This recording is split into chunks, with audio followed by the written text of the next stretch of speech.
Assalamualaikum warahmatullahi wabarakatuh. Selamat siang anak-anak. Selamat siang, Pak. Selamat siang, Pak.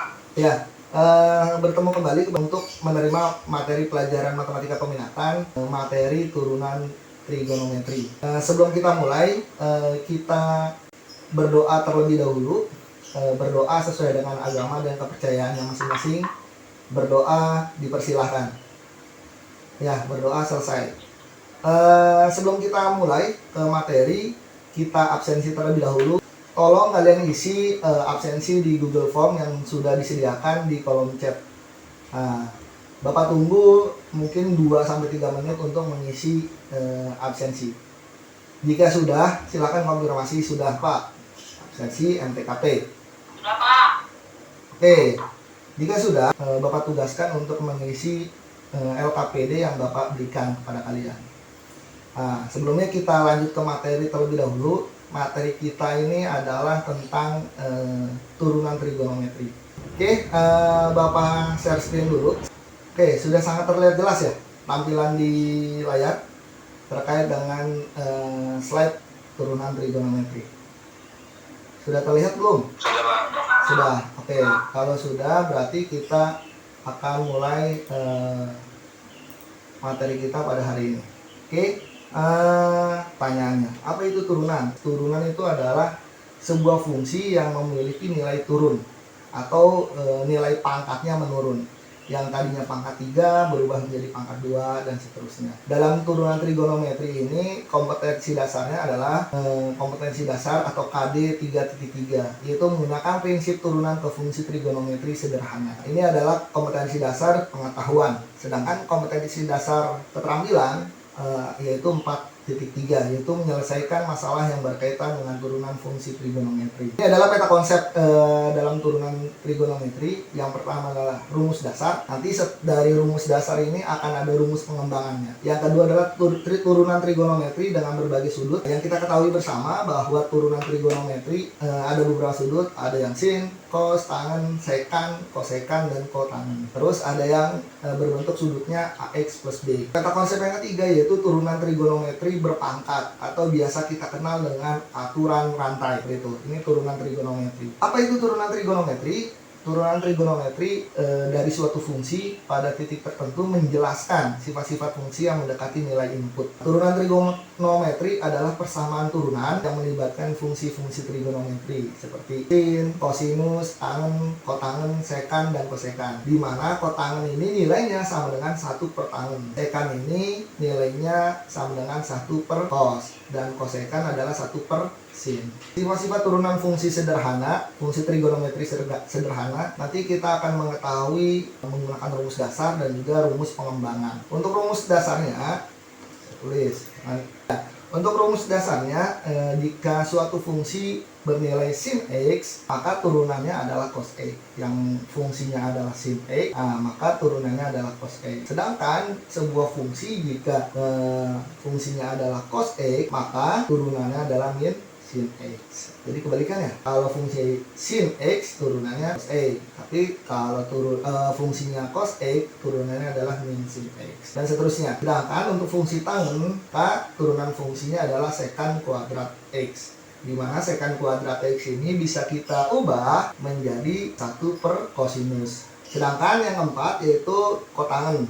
Jika sebuah fungsi berbentuk kotangen X atau 1 per tangen X, maka turunan fungsi trigonometri tersebut adalah min kosekan kuadrat X, di mana nilai kosekan itu adalah 1 per sin, dan seterusnya. Yang paling sering digunakan dalam fungsi trigonometri adalah yaitu sin, cos, dan tangen. Yang paling sering digunakan atau sering keluar dalam beberapa soal latihan itu adalah 3, yaitu sin, cos, dan tangen. Tetapi perlu kalian ingat, untuk yang kotangen, sekan, dan kosekan tetap harus kalian pelajari. Ini misalkan ada contohnya, tentukan turunan dari sebuah fungsi fx 7 sin x. Maka jawabannya adalah turunannya, kita lihat 7 tetap, nilai 7 di sini. Nilai 7 di sini itu tetap, di sini nilainya menjadi 7. Sedangkan yang berubah sin ya. Tadi turunan sin adalah apa? Ya, turunan sin adalah cos. Contoh soal nomor 2. Tentukan turunan dari fx sama dengan 4 cos x, di mana 4-nya ini adalah tetap. Sedangkan turunan cos x itu adalah min sin x. Jadi, hasil dari turunan 4 cos x adalah min 4 sin x. Oke, sampai sini ada yang mau ditanyakan? Kalau sudah paham, kita lanjut. Kalau belum paham, mari kita diskusikan bersama. Bagaimana anak-anak? Paham? Oke, kalau paham kita lanjut. Tentukan turunan dari sebuah fungsi fx dari 3 sin x plus 2 cos x. Nah, ingat di sini variabel x-nya memiliki koefisien 1 ya. Kalau tidak ada angkanya 1. Di sini 1 ya. Nah, ini 1, di sini 1. Oke. Terus berarti turunannya sama dengan 3-nya tetap. Tuh, 3 kan. Turunan dari sin x apa? Cos x. Ya, nah, ditambah 2-nya tetap. Nah, 2-nya tetap.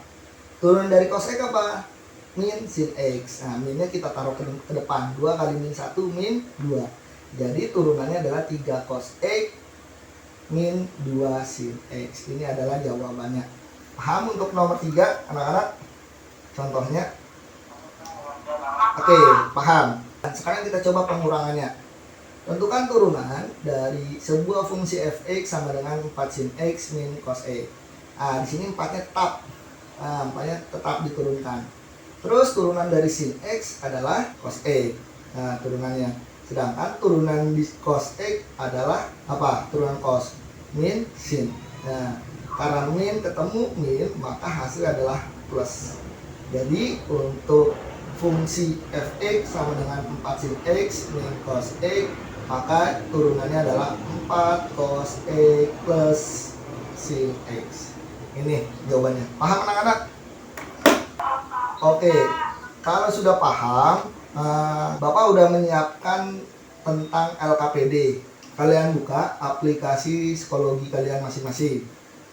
Ya, ini tampilan dari LKPD-nya. Dan saya Pak dilampirkan dengan bukti screenshot atau hasil foto pengerjaannya.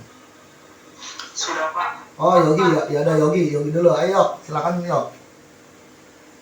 Yang nomor 3 itu fx sama dengan sin x, turunannya menjadi cos x. Terus yang kedua itu fx sama dengan cos x, turunannya menjadi min sin x. Iya, betul. Itu dari 5 poin atau A, B, C, D, E itu benar semua. Betul Yogi. Ya. Oke, berarti semuanya mayoritas sudah memahami dan juga mengerti pelajaran kita hari ini. Pertemuan selanjutnya akan ada operasi penjumlahan, operasi pengurangan, operasi perkalian, dan juga operasi pembagian dalam trigonometri. Kalau dari saya dalam pertemuan kali ini disimpulkan, saya lebih memahami rumus dasar dari turunan, lalu juga dapat berlatih soal mengenai dari pertambahan, pengurangan tentang materi itu. Oke, terima kasih Vina yang sudah bersedia mengeluarkan pendapatnya tentang kesimpulan kita pada hari ini. Oke, kita masuk ke bagian akhir dalam proses pembelajaran kita hari ini. Kesimpulannya adalah bahwa turunan trigonometri ini akan kalian aplikasikan jika kalian nanti bekerja di beberapa profesi. Misalkan turunan trigonometri identik dengan sudut. Kita bisa menghitung tinggi suatu bangunan dengan menggunakan sudut. Terus kita bisa menghitung beberapa fungsi aplikasi turunan trigonometri. Misalkan untuk turunan fungsi aljabar, fungsi max dan fungsi minimal. Di turunan trigonometri juga nanti kita akan ada nilai maksimal dan juga nilai minimal. Terus ada pembuatan beberapa gedung yang menggunakan aplikasi turunan trigonometri seperti itu. Oke, itu kesimpulan dari Bapak. Kita akhiri pembelajaran kita hari ini. Nanti evaluasinya bagi yang belum silakan di submit, silakan di upload, dan juga LKPD-nya juga di upload. Kita akhiri. Sebelum kita akhiri, kita berdoa terlebih dahulu. Pembelajaran kita mudah-mudahan pada hari ini berkah dan juga bermanfaat bagi kita semua. Amin. Berdoa sesuai dengan agama dan kepercayaan masing-masing, dipersilakan. Ya, selesai. Oke, terima kasih anak-anakku semua. Tetap semangat, jaga kesehatan, dan juga Bapak akhiri, kurang lebih yang mohon maaf. Wabillahi taufiq wal hidayah. Assalamualaikum warahmatullahi wabarakatuh. Waalaikumsalam warahmatullahi wabarakatuh. Terima kasih Pak. Ya, Terima sama-sama. kasih Pak. Ya udah. Terima kasih, Pak.